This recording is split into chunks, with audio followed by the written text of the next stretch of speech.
약자입니다. 성경에는 많은 언약들이 되어 있습니다. 이 언약은 사람과 사람들 사이의 약속, 그뿐만 아니라 하나님과 사람 사이의 맺음 또는 하나님께서 일방적으로 선포하신 그런 약속의 말씀들을 다 포함하고 있습니다. 우리말로 언약이라고 표현되어 있는, 번역되어 있는 이 단어는 히브리어 베리트라고 하는 단어에서 유래를 한다고 합니다. 이 베리트라고 하는 단어는 쪼개다 이런 뜻을 갖고 있죠. 그래서 우리가 금방 연상이 되는 것은 하나님께서 아브라함에게 나타나셨을 때 짐승들을 쪼개어 둘로 분리해 놓고 그 사이에 횃불의 형태로 지나가신 그러한 장면이 생각이 나실 겁니다. 그렇죠? 네, 안 나시면 창세기를 읽어보시면 되겠습니다. 이 베리트라고 하는 언어에서부터 이제 70인역, 즉 히브리어를 헬라어로 구약의 히브리어를 헬라어로 번역한 70인역에서는 디아데케라고 하는 잘 모르겠죠, 그죠? 그렇다 합니다. 헬라어 디아데케로 번역이 되었고요. 영어로는 많은 영어 번역본이 있지만 그 중에서 킹제임 성경에는 커버넌트 그리고 테스타먼트라고 하는 단어 형태로 번역이 되었습니다. 특별히 이 테스타먼트는 아시는 대로 우리 주님께서 만찬, 주님의 만찬을 제정하실 때 새 언약을 선포하시고 그때 이후로 이 테스타먼트라고 하는 단어가 사용이 되었습니다. 그래서 우리가 신약 성경을 영어로 뭐라고 그러죠? 뉴 테스트먼트라고 이야기를 합니다. 그리고 그거에 상대적으로 구약을 올드 테스트먼트라고 이름이 붙여진 것이죠. 그래서 이제 우리가 살펴보겠지만 이 사람들 사이의 언약이 아니라 우리가 오늘 살펴보기를 원하는 언약은 하나님이 사람들과 맺은 그 언약을 말하는 것이고 그것은 곧 예수님으로 인해서 맺어지게 될 새 언약을 그 목표를 향해서 모든 언약들이 또 있다고 해도 과언이 아닙니다. 그래서 모든 언약의 최종 완성은 예수 그리스도를 통해서 맺은 새 언약, 뉴 테스트먼트에 있다고 하겠습니다. 하나씩 이 언약들을 좀 살펴보도록 하죠. 구약에는 400회 이상의 단어가 사용되었고 신약에는 33회 사용이 되었는데요. 그 중에서도 가장 많이 언약이라고 하는 단어가 나온 성경은 히브리서입니다. 그리고 히브리서를 쭉 읽다 보면 언약이라고 하는 단어가 유독 많이 눈에 띄는 것을 알게 됩니다. 이 베리트 또는 디아데케라고 하는 이러한 단어는 그 당시에 그리고 또 많은 그러한 문화적인 그러한 상황 속에서 사람들 사이의 계약 또는 조약, 서약, 협정, 약속 이러한 의미를 갖고 있는 것입니다. 그리고 또 신약에 와서는 새롭게 유언이라고 하는 단어로도 번역이 되기도 했습니다. 왜 그렇게 번역이 되었는가 하면 유언은 어떤 절대적인 그런 효력을 갖게 되죠. 그죠? 그리고 죽음으로써 죽기 전에 어떤 사람이 유언이라고 하는 권위를 갖고 또 유언을 남기게 되는데 그것은 바로 죽음을 통해서 결코 취소될 수 없는 결정이라고 하는 그러한 뜻을 유언이 갖고 있기 때문에 때로는 테스트먼트라고 하는 이 단어가 유언으로 또 번역이 되기도 했습니다. 그래서 우리가 또 어떤 번역본에는 테스트먼트를 상속 언약이라고 번역한 킹제임스 성경을 번역한 많은 사람들이 있지만 그중에 어떤 분은 이 테스트먼트 언약이라고 하는 단어를 상속 언약이라고 특별히 풀어서 또 번역을 하기도 했습니다. 왜냐하면 이 말씀을 아마 기억하실 거예요. 유언은 죽은 후에라야 효력이 발생한다라고 하는 히브리서 9장 말씀에 이 단어가 있죠. 그래서 정리를 하면 문자적으로는 두 주체가 쌍방간에 맺은 약속이지만, 즉 성경을 보면은 어떤 족장과 족장 사이에 맺은 언약도 있어요. 뭐 우물을 놓고 맹세의 우물, 브엘세바 이런 거 기억나시죠? 그 다음에 또 주인과 종 사이에 또 어떤 나라와 나라, 민족과 민족 사이에 맺는 그러한 약속도 있습니다. 또 다윗과 요나단이 맺은 그러한 약속도 있고요. 또 다윗과 어떤 용사들, 또 다윗과 다른 족속들과 맺은 그러한 언약도 있습니다. 그래서 문자적으로는 두 주체 간에 맺은 그런 약속이지만 우리가 살펴보고자 하는 또 성경적으로 나오는 언약은 하나님께서 우리를 구원하시기 위해 주신 일방적이고 무조건적인 은혜의 약속이라고 하는 측면이 강한 그러한 단어적인 의미를 갖고 있습니다. 그래서 성경에 하나님께서 사람들과 또는 우리에게 하시는 우리와 맺는 약속, 언약, 또 하나님께서 일방적으로 선포하시는 언약은 여기 나와 있는 대로 우리를 구원하시기 위해 일방적이고 무조건적으로 주시는 은혜의 약속이라고 하는 측면이 강한 그런 의미를 포함하고 있습니다. 성경에는 많은 언약들이 나오지만 그 가운데 더 중요한 언약들을 대략적으로 이렇게 살펴보면요. 맨 처음에 여자의 후손에 대한 언약을 하나님이 주시죠. 그죠?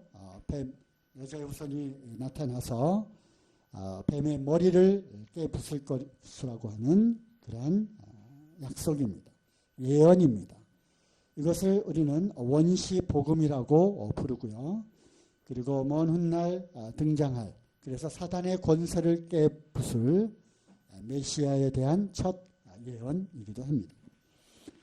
다음에 잘 아시는 대로 무지개 언약이 있죠. 이거는 우리 주일학생들 어디에 나오는 얘기예요? 네, 그렇죠. 노아와 맺은 약속이 바로 무지개 언약입니다. 다시는 물로 심판하지 않겠다고 하는 은혜의 언약입니다. 이따가 다시 살펴보겠고요. 그 다음에 세 번째로는 횃불 언약이 있죠.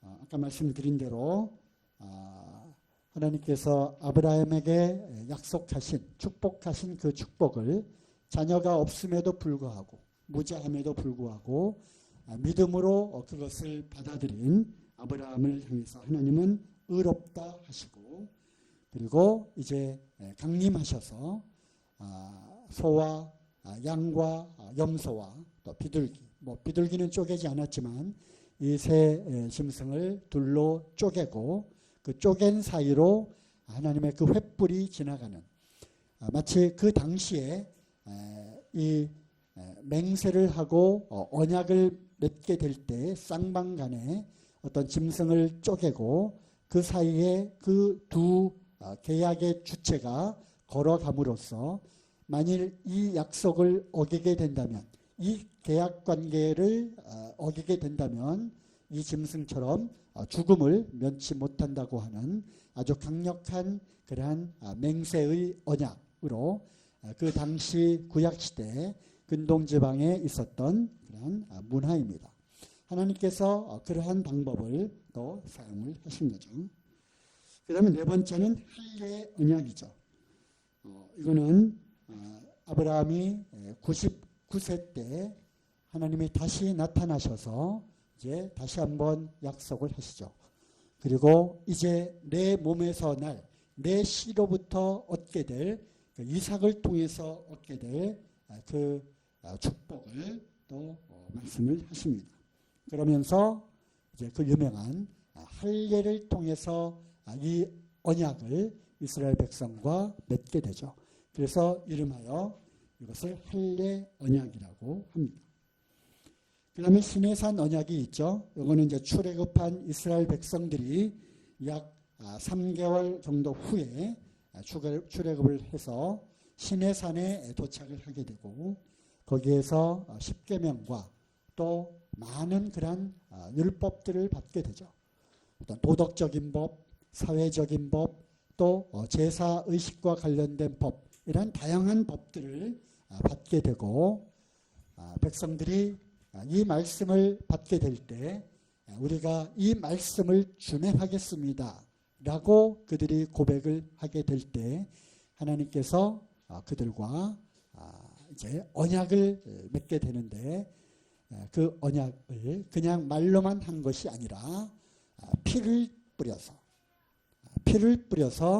그 약속의 확실함을 쌍방간이죠. 하나님이 선포하셨지만 백성들이 지키겠다고 약속한 그것을 피로써 또 맹세를 하게 되는 그러한 장면이 나옵니다. 이것을 모세와 맺은 언약 또는 시내산 언약이라고 합니다.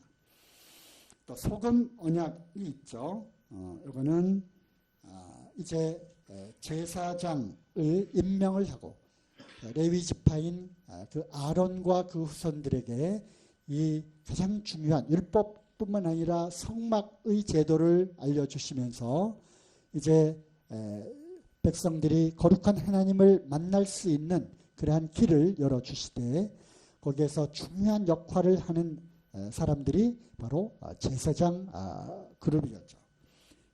특별히 대제사장 아론을 택하시고 또 레위 지파를 통해서 성막에서 일을 하도록 하는 그런 법을 제정하시고 그리고 특별히 불로 태우지 않은 그러한 음식들, 불로 태우지 않은 그러한 제물들을 특별히 어떤 기업을 갖지 않은 이 제사장 그룹들에게 주는 그러한 약속을 하게 되는데 이 약속이 결코 변하지 않는다는 것을 하나님께서 소금을 통해서 언약을 맺게 됩니다. 그래서 이것을 소금 언약이라고 또 부르기도 합니다. 소금이 맛을 잃지 않죠. 그죠? 소금은 그 짠맛을 잃지 않고 그 당시에 소금에다 절이고 또 소금은 변하지 않는 그러한 특징이 있었기 때문에 이것을 소금 언약이라고 또 부릅니다. 그 밑에 제사장 언약이 있죠. 이거는 비느하스가 누군지 아시죠? 바로 아론의 아들들 중에 엘레셀이 있고 엘레셀의 아들인 비느하스가 등장을 하는데요. 이스라엘 백성들이 이제 광야에서 오랜 세월을 지내고 이제 시므리 왕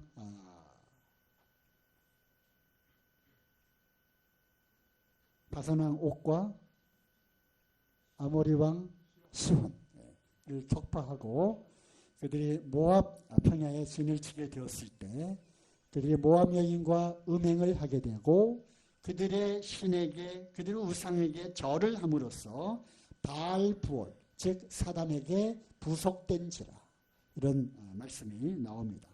또 그들이 음행을 한 것뿐만 아니라 바로 사단에게 바알에게 속하게 되는 재물 우상에게 속하게 되는 그런 엄청난 죄를 범하게 되었을 때 하나님께서 연병을 내리시게 되고 이때 의로운 비느하스가 분연히 일어나서 그 창을 가지고 장막에 들어가서 음행을 한 그 족장의 한 사람과 바로 모압 여인의 그 심장을 창으로 찔러서 죽이게 되죠. 그 순간 연병이 그치고 연병으로 죽은 자가 2만 4천 명이나 되더라 하는 하나님의 그 진노로부터 분연이 일어난 비느하스의 창으로 다들 아시죠? 이거 제가 빠른 속도로 이렇게 하고 있는데 다들 아시는 내용일 거라 생각해서 이렇게 하고 있습니다. 다들 아시죠? 그러면서 하나님께서 비느하스를 통해서 이제 언약을 맺으십니다. 무슨 언약? 이 후손들에게, 이 제사장 후손들에게 평화의 약속을 내리십니다. 이것이 바로 제사장 언약이고요. 화평의 언약이라고 이렇게 되어 있습니다.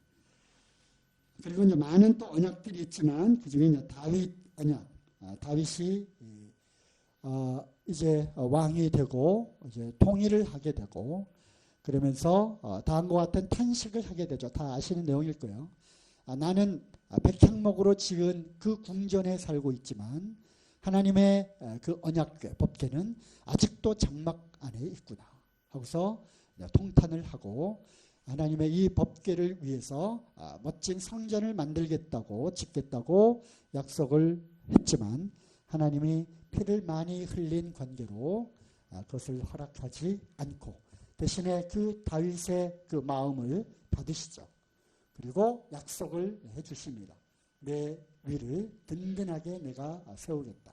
그리고 내 몸에서 날 그 솔로몬을 통해서 성전을 짓도록 하겠다 하면서 이 왕위가 든든하게 세워질 것을 약속을 하십니다. 이것이 이제 소위 다윗 언약이죠. 특별히 이 언약이 중요한 것은 바로 다윗의 자손으로, 다윗의 혈통으로 오시게 될 그리스도에 대한 그러한 예언이 거기에 들어 있기 때문에 이 다윗 언약은 매우 중요한 언약이고 이스라엘 백성들은 이것을 기대하고 있었던 것이죠. 즉 여자의 후손으로 올 그 메시아를 기대했을 뿐만 아니라 아브라함과 맺은 그 언약을 통해서 이스라엘 백성들이 땅의 기업을 이을 것과 놀라운 이 축복에 대한 기대를 하고 있었고요. 그뿐만 아니라 다윗을 통해서 그리스도가 오시게 될 그래서 이스라엘이 결국 이 강대한 나라로 다시 세워지게 될 것을 이제 늘 기억하는 그게 바로 이제 다윗 언약이죠. 그래서 예수님께서도 이 땅에 오셨을 때 그들이 늘 궁금하게 생각했던 게 바로 그거잖아요. 내가 다윗의 자손 그리스도냐. 내가 그리스도여든 분명히 다시 한번 얘기를 해달라. 그리고 예루살렘 성에 나귀를 타고 들어갈 때 호산나 호산나 다윗의 자손이여 라고 그들이 그렇게 부른 이유는 바로 예수님을 하나님의 아들 메시아로 그리스도로 그들이 인정을 했다고 하는 것이죠. 그 다음에 이제 예레미야서에 나오는 이제 새 언약이 있습니다. 이것도 찾아보지 않아도 다 아시는 거야. 내가 새로운 언약을 맺게 될 건데 이스라엘 집과 유다 집에 새로운 언약을, 새 언약을 맺을 것이다. 그들이 비록 죄를 범하고 심판 가운데, 정죄 가운데 들어가게 될지라도 하나님께서 긍휼을 베푸셔서 다시 회복시켜 주실 것이다. 다시는 저희의 죄와 불법을 내가 다시는 기억하지 아니하겠다라고 하는 그게 바로 예레미야서에 나오는 새 언약이죠. 바로 이 새 언약의 이 말씀 구절이 그대로 히브리서 8장에 또 9장에 나오는 것입니다. 여기에 비로소 새 언약이라고 하는 단어가 예언적으로 들어가 있다고 하는 것이죠. 그래서 이들의 범죄에도 불구하고 이들의 죄에도 예레미야 당시니까 북이스라엘은 이미 멸망을 당했고요. 남유다도 이제 바벨론의 그런 침공으로부터 풍전 등화와 같은 그런 아주 위태로운 그러한 상황에서 예레미야가 이상한 얘기를 하는 거죠. 애굽을 믿지 말고 바벨론에게 항복하는 것이 살 길이다라고 얘기를 한 그 예레미야 당시 그때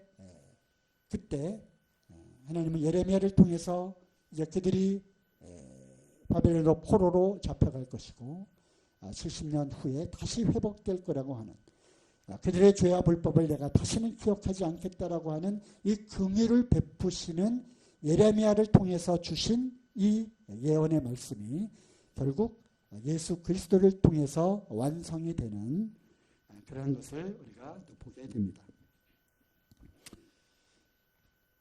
신약에 들어와서도 잘 아시는 대로 이제 주님의 만찬을 나누면서 죄사함의 언약의 피, 새 언약의 피에 대한 약속을 하시죠. 이것이 보혈 언약이고요.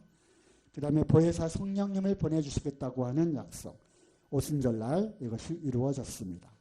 그리고 내가 가면 다시 오겠다라고 하는 재림 약속을 또 하시게 되죠.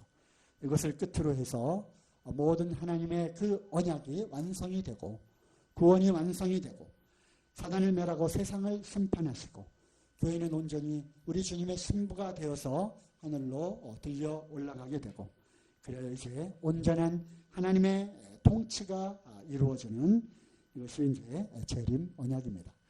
이렇게 많은 그러한 성경에 나오는 중요한 언약들이 있음을 보시고요. 제가 이 자료를 보내드릴 테니까 또 한번 구체적으로 다시 한번 찾아보시면서 많은 아까도 말씀드렸죠. 이 언약이라고 하는 단어가 구약과 신약에 많은 부분에서 사용이 되었지만 특별히 하나님이 우리에게 베풀어 주신 은혜의 언약 측면에서 이런 중요한 언약들은 우리가 다시 한번 보시고 또 나름대로 또 공부도 하시고 하나님이 우리에게 주신 이 언약은 우리를 올가매려고 하는 그 계약 관계가 아니라 아까도 말씀드린 대로 우리에게 은혜를 베푸시고자 하는 하나님의 일방적인 선포, 무조건적인 선포의 의미가 더 크다고 하는 것입니다. 자, 몇 군데 좀 살펴보면요. 자, 우리 제작 학생들이 마쳤죠? 무지개 언약입니다. 노아가 세운 언약.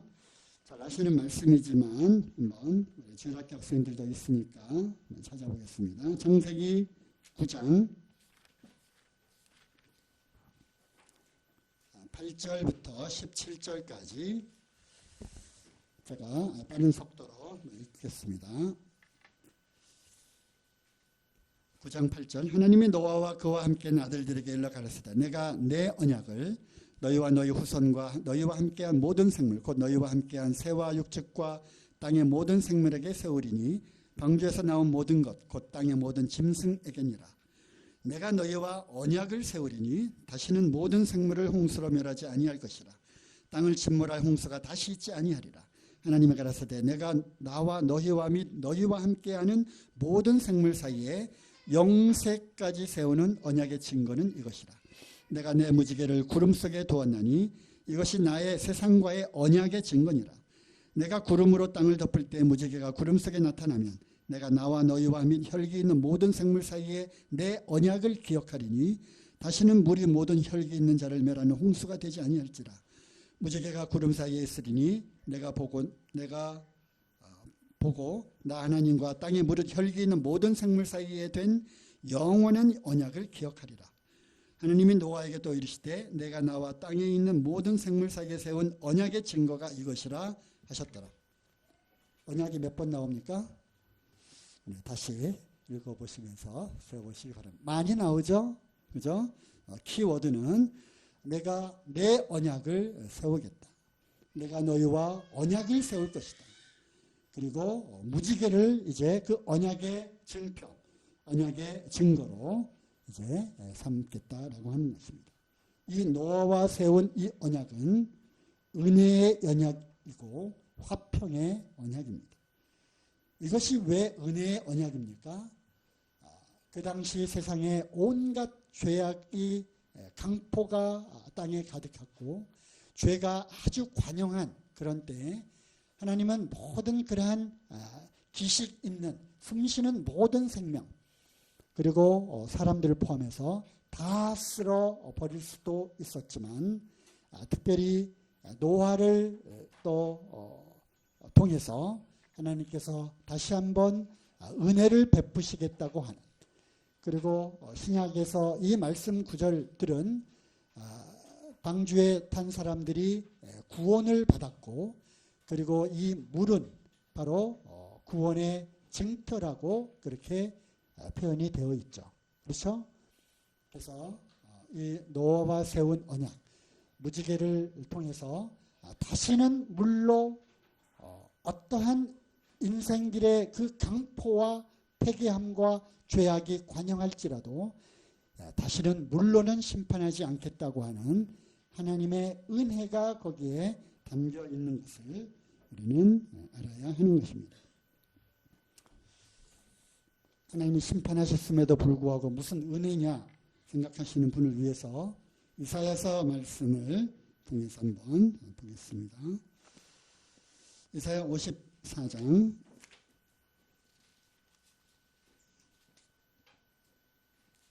7절부터 내가 잠시 너를 버렸으나 너는 이스라엘입니다. 큰 긍휼로 너를 모을 것이요 내가 넘치는 진노로 내 얼굴을 내게서 잠시 가리웠으나 영원한 자비로 너를 긍휼히 여기리라. 내 구속자 여호와의 말이니라. 자, 우리가 이 하나님의 이 말씀이 이사야서가 쓰여질 그 당시의 이스라엘 백성들의 상황들을 생각을 해보게 되면 하나님의 그 진노가 다 내려도 참 부족하지 않을 텐데, 그럼에도 불구하고 무엇을 베푸시겠다? 자비를 베푸고 긍휼을 베푸시겠다고 하는 것입니다. 9절 이는 이것은 마치 다음과 같이 그러한 상황과도 같다고 하는 것을 노아의 홍수에 비해서 이야기를 합니다. 9절 이는 노아의 홍수에 비하리로다. 내가 다시는 노아의 홍수로 땅 위에 범람치 않게 하리라 맹세한 것 같이 내가 다시는 너를 노하지 아니하며 다시는 너를 책망하지 아니하기로 맹세하였노니 산들은 떠나며 작은 산들은 옮길지라도 나의 인자는 내게서 떠나지 아니하며 화평케 하는 나의 언약은 옮기지 아니하리라. 너를 긍휼히 여기는 여호와의 말이니라. 그래서 노아의 홍수 사건을 통해서 하나님께서 패역한 이스라엘 백성들에게 베푸시고자 하는 긍휼과 자비는 바로 그때 상황과 같다는 것입니다. 그리고 다시는 내가 물로 심판하지 않겠다고 하는 그 하나님이 노아와 맺은 무지개 약속을 계속 기억하시는 거죠. 그걸 통해서 이스라엘 백성과 맺은 언약 백성과 맺은 그 언약을 기억하심으로 내가 화평케 하는 나의 언약을 너희와 세우겠다고 하십니다. 그리고 두 번이나 이 단어가 사용됐죠. 맹세코 내가 얘기한다. 내가 맹세코 얘기한다. 성경에 이 하나님의 그냥 말씀만 하셔도 하나님이신 이 말씀하셨기 때문에 그것은 뭐 당연히 이루어지는 거고 하나님이 당연히 지킬 거라고 우리가 생각하지만 그 영어로 promise라고 하는 단순한 그 단어 말고도 언약이라고 하는 단어를 또 사용했을 뿐만 아니라 언약은 아까 쪼개다라고 하는 원어를 갖고 있다고 했죠. 그뿐만 아니라 하나님은 또 맹세라고 하는 그런 단어를 사용하는 것을 또 보게 됩니다. 다음에 아브라함과 세운 언약, 아까도 말씀드린 대로 창세기 17장 한번 가보겠습니다.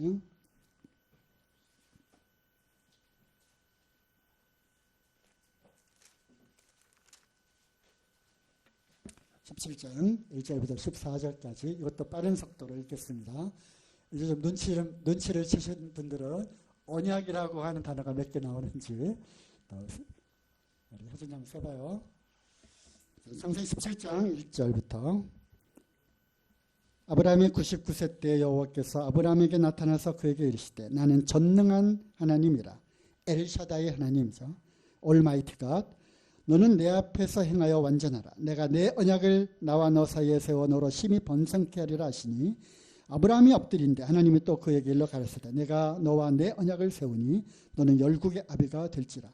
이제후로는 내 이름을 아브람이라 하지 아니하고 아브라함이라 하리니 이는 내가 너로 열국의 아비가 되게 함이니라. 아브라함이니라. 그래서 아브라함인가요? 네. 우리가 지난주에 야곱이 이스라엘이 되는 그런 놀라운 사건에 대해서 우리가 또 영적으로 말씀을 들었죠. 여기도 비슷한 상황입니다. 아브라함이 되는 그런 상황이죠. 6절. 내가 너로 심히 번성케 하리니 나라들이 내게로 쫓아 일어나며 열왕이 내게로 쫓아내리라. 내가 내 언약을 나와 너와 내 대대 후손의 사이에 세워서 영원한 언약을 삼고 너와 내 후손의 하나님이 되리라. 내가 너와 내 후손에게 너의 우고하는 이 땅 곧 가나안 일경으로 주어 영원한 기업이 되게 하고 나는 그들의 하나님이 되리라. 하나님이 또 아브라함에게 이르시되 그런즉 너는 내 언약을 지키고 내 후손도 대대로 지키라. 언약을 선포하실 뿐만 아니라 언약을 지키라고 또 말씀을 하시면서 10절 너희 중 남자는 다 할례를 받으라. 이것이 나와 너희와 너희 후손 사이에 지킬 내 언약이니라. 너희는 양피를 베어라. 이것이 나와 너희 사이의 언약의 표징이니라. 대대로 남자는 집에서 난 자와 혹 너의 자손이 아니요 이방 사람에게서 돈으로 산 자를 물어나고 난지 8월 말에 할례를 받을 것이라. 너희 집에서 난 자든지 너희 돈으로 산 자든지 할례를 받아야 하리니 이는 내 언약이 너의 살에 있어 영원한 언약이 되려니와 할례를 받지 아니한 남자 곧 그 양피를 베지 아니한 자는 백성 중에서 끊어지리니 그가 내 언약을 배반하였음이니라. 10번? 네. 이렇게 많이 나오네요. 그래서 아브라함이 되면서 전지전능하신 엘샤다이 하나님께서 특별히 이 단어를 사용하시는 거죠. 나는 전능한 하나님이다. 전능한 하나님이 이제 너와 내 후손들 사이에 영원한 언약을 세울 것이다 라고 하나님이 약속을 하십니다. 그리고 그 언약의 표징으로 마치 노아에게는 무지개를 통해서 하나님의 그 은혜를 우리가 생각하도록 했다면 아브라함과 세운 언약은 그 표징이 뭡니까? 바로 할례입니다. 할례. 그리고 이 할례를 통해서 드디어 하나님은 아브라함의 후손과 아브라함의 후손 물론 육체적으로는 이스라엘 백성이요 믿음의 조상의 역할로서 아브라함에게는 아브라함뿐만 아니라 하나님을 믿은 예수 그리스도를 믿은 모든 사람도 아브라함의 후손이죠. 그렇죠? 그래서 믿음의 조상 아브라함을 통해서 하나님이 언약을 맺습니다. 그래서 이스라엘을 우리는 언약 백성이라고 부르죠. 언약 백성. 그리고 그들은 이제 우리는 하나님과 특별한 언약 관계를 갖고 있는 백성이라고 하는 선민의식이 여기서부터 싹트기 시작을 하는 거죠. 에베소서에도 2장에도 이런 말씀이 있어요. 너희는 외인이요. 그리고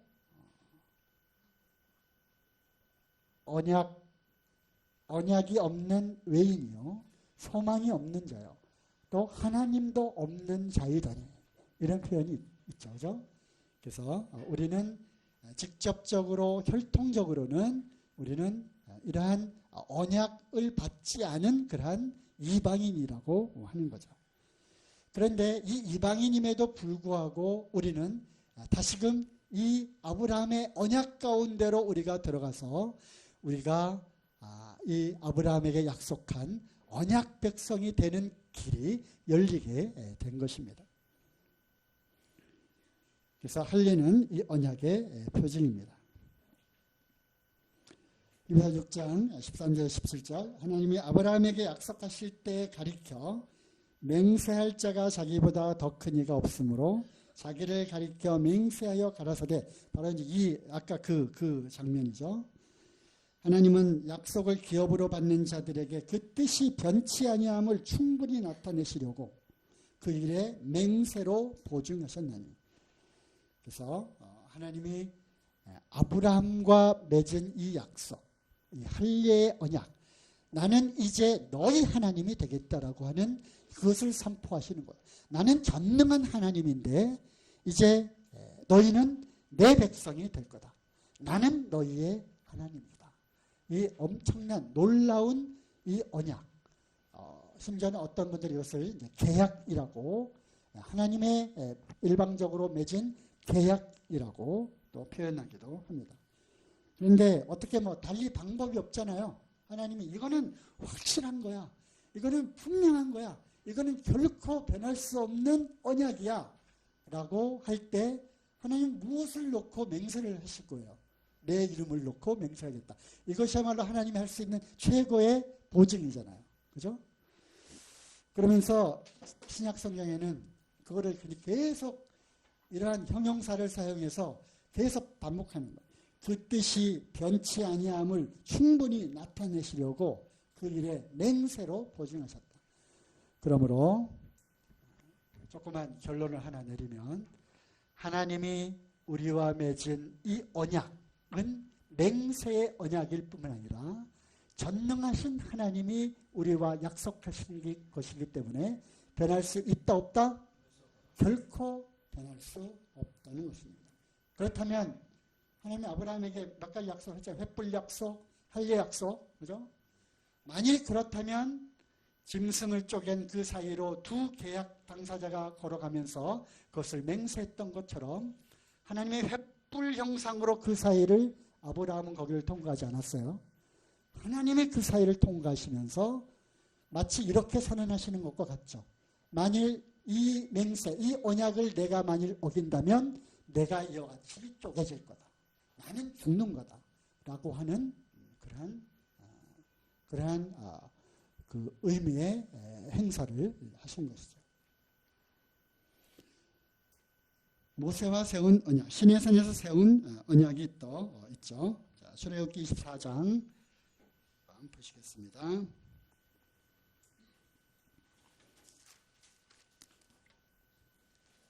1절에서 8절. 또 모세에게 이르시되 너는 아론과 나답과 아비후와 이스라엘 장로 70명과 함께 여호와께로 올라와 멀리서 경배하고 너 모세만 여호와께 가까이 나오고 그들은 가까이 나오지 말며 백성은 너와 함께 올라오지 말지니라. 모세가 와서 여호와의 모든 말씀과 그 모든 율례를 백성에게 고하매 그들이 한 소리로 응답하여 가로되 여호와의 명하신 모든 말씀을 우리가 준행하리이다. 아까 말씀드린 대로 23장까지는 10계명을 포함해서 여러 가지 600가지의 그러한 법들을 여기에 쭉 나열을 해놓고 있습니다.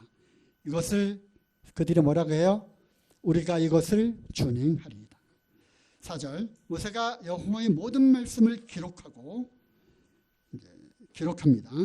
이른 아침에 일어나 산 아래 단을 쌓고 이스라엘 12지파대로 12기둥을 세우고 이스라엘 자손의 청년들을 보내어 번제와 소로 화목제를 여호와께 드리게 하고 모세가 피를 취하여 반은 여러 양푼에 담고 반은 단에 뿌리고, 그러니까 피를 취합니다.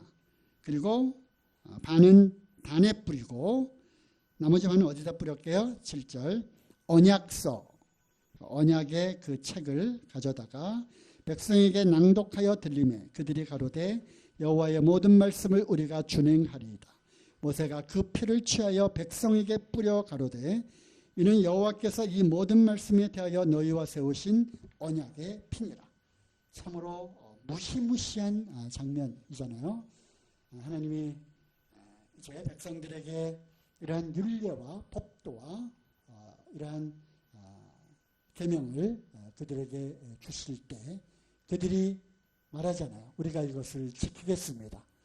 이에 하나님이 그것에 대해서 어떻게 반응하시죠? 피를 가져다가 피를 가져다가 하나는 단에다 뿌리고 하나님 쪽에 하나는 백성들에게 그 피를 뿌리면서 이렇게 말씀하시죠. 너희와 세운 언약의 피다. 그래서 이것이 왜 언약의 피인가? 피 없이는 이 언약이 맺어질 수 없는가라는 거죠. 그래서 히브리서 9장 18절에 보시면 이러므로 첫 언약도 피 없이 세운 것이 아니니 이러한 표현이 되어 있어요. 그래서 아까도 말씀드린 대로 이 언약이라고 하는 테스트먼트라고 하는 이 단어가 히브리서에 가장 많이 나오게 되는데 히브리서는 예수 그리스도의 그 우수함, 그 뛰어나심을 계속 말씀하시는 거죠. 제사장 아론보다도 뛰어나고 여호수아보다도 뛰어나서 여호수아가 주지 못한 가나안의 그 안식을 주신 분이고, 모세보다 더 뛰어나서 모세의 그 율법으로는 결코 죄사함을 얻을 수가 없지만 하나님 예수 그리스도를 통해서 온전한 이 죄사함을 얻을 수 있는, 성막을 통해서, 성막은 그림자이고 모형이지만 염소와 황소의 송아지의 피로는 결코 죄사함을 얻을 수 없지만 예수 그리스도의 피를 단번에 들이심으로 영원한 속죄를 이루신, 또 그들이 천사를 흠모하고 천사를 숭배했지만 어디 천사보다 잠깐 낮아지게 되었지만, 왜? 사람의 모습으로 왔기 때문에. 하지만 어디 천사에 대해서 아들이라고 부른 적이 있느냐 하면서 히브리서가 시작이 되는 그런 그 하나님께서, 그 예수님께서 우리를 형제라 부르시기를 부끄러워하니 하시고 모든 회중 가운데 선포하신 이 놀라운 것들을 쭉 풀어서 말씀을 하십니다. 네, 시간이 많이 가고 있어서 본론에 들어가야 되는데, 자, 이제 예수님께서 직접 세우신 언약이 누가복음 22장에 나와 있습니다. 물론 이 말씀은 마태복음 또 마가복음에도 나오죠. 그 중에서 영어 성경은 뭐 다른 복음서에도 이렇게 나와 있지만 우리 번역서에 나와 있는 부분이 누가복음에 나와 있기 때문에 누가복음으로 적겠습니다. 누가복음 22장 19절에서 20절. 또 떡을 가져 살해하시고 떼어 저희에게 주시며 가라사대 이것은 너희를 위하여 주는 내 몸이라. 너희가 이를 행하여 나를 기념하라 하시고 저녁 먹은 후에 잔도 이와 같이 하여 가라사대 이 잔은 내 피로 세우는 무엇이니? 새 언약이니. 무엇으로 세웠어요? 피로 세워. 누구의 피? 예수 그리스도의 피로 세우는 새 언약이니 곧 너희를 위하여 붓는 것이라. 그래서 뉴 테스트먼트, 새 언약을 이제 세우시게 되는데, 과거에 많은 그러한 언약들이 있었다 할지라도 실제 모든 이러한 언약의 최고의 그 종착점은 어디를 향해서 오고 있었는가? 바로 이 예수 그리스도의 피를 통해서 새롭게 맺어질 새 언약에 있었다고 하는 것입니다. 이것은 새 언약입니다. 새 언약. 히브리서 10장 16절 18절 그날 이후에 너희와 새로운 언약을 세우겠다고 아까 말씀드린 예레미야서를 통해서, 예레미야를 통해서 예언하신 그것이 바로 히브리서 기자가 그 말씀이 바로 이거다라고 히브리서에 다시 말씀을 하시는데 보겠습니다. 히브리서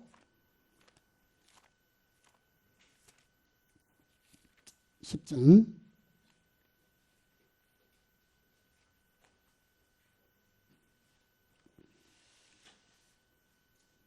오늘 큰 소리로 한번 읽어보겠습니다. 10장 16절부터 18절 시작. 주께서 가라사대 그날 후로는 너희와 세울 언약이 이것이라 하시고 내 법을 저희 마음에 두고 저희 생각에 기록하리라 하신 후에 또 저희 죄와 저희 불법을 내가 다시 기억지 아니하리라 하셨으니 이것을 사하셨은즉 다시 죄를 위하여 제사 드릴 것이 없느니라. 아멘. 예수님이 자기의 피로 이와 같이 새로운 언약을 세우셨습니다. 이 언약의 그 구체적인 내용이 무엇입니까? 그날 이후로, 즉 예수님이 새 언약을 세우시고 이제 그날 십자가에 달려 죽으시고 다 이루었다 하시고 또 죽은 자들 가운데서 부활하신 바로 그날 이후에 어떻게 해요? 우리와 새로운 언약을 세운다. 어떤 내용이에요? 너희의 죄와 불법을 내가 다시는 기억하지 아니하겠다. 누구의 약속입니까? 하나님이신 예수 그리스도의 약속이에요. 무엇을 가지고 이것을 맹약했습니까? 자신의 피를 가지고 맹약을 하셨어요.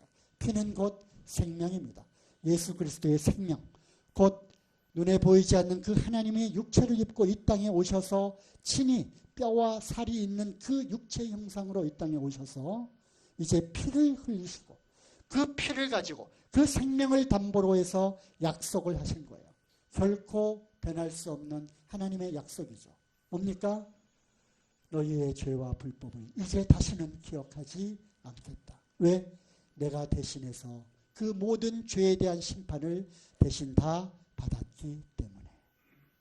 그래서 우리는 예수님이 세운 이 언약을 근거로 해서 우리는 구원을 확신하게 되고, 여러분의 죄와 불법 다 어디 있습니까?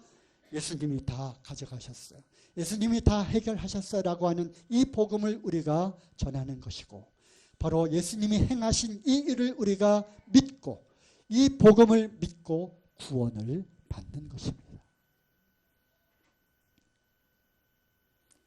시간이 가서 히브리서 8장, 9장, 10장을 계속 읽으시면 이거는 과거에 모세를 통해서 세운 그 언약과는 다른 것이다. 그때는 첫 언약이 무흠하였다면 그때 모세가 백성들과 그것도 역시 짐승의 피를 뿌려가지고 우리가 지키겠습니다 한 피로 맺은 그 언약, 그것은 흠이 있었다고 하는 거예요. 흠이 있었다. 그것 가지고는 안 된다는 거죠.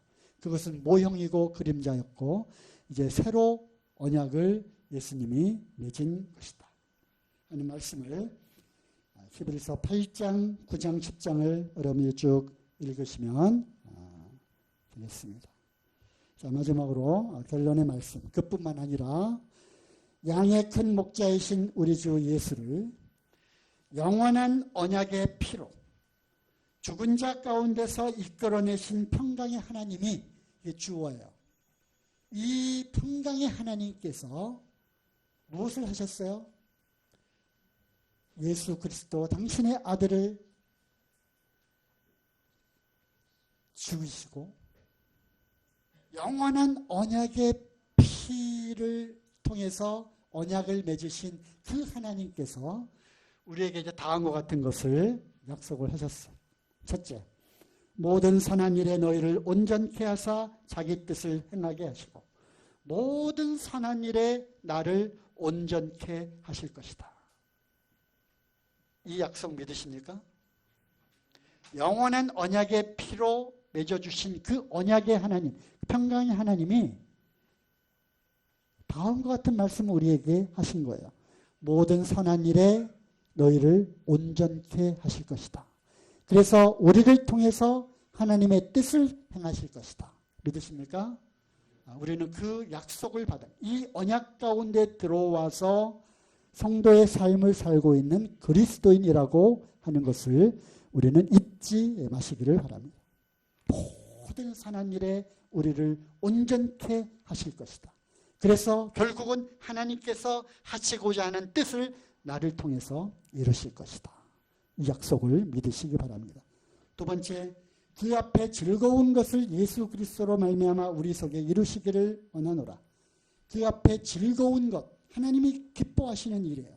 하나님이 즐거워하시는 그것을 예수 그리스도라고 하는 영원한 언약의 피를 통해서 언약하신 그 하나님께서 그 앞에 즐거운 것을 우리 속에 이루실 것입니다. 그러니 슬퍼하지 마시고 낙담하지 마시고 또 힘들다 뭐라 그래요? 좌절하지 마시고 의심하지 마시고 뜻대로 되어지지 않는다 또 실족하지 마시고 이 영원한 약속의 피로 언약을 맺은 이 하나님께서 이 일을 이루실 것을 우리는 믿습니다. 이것이 하나님의 언약입니다. 영광이 우리 하나님께 세세 무궁토록 있기를 원합니다. 말씀 마치겠습니다.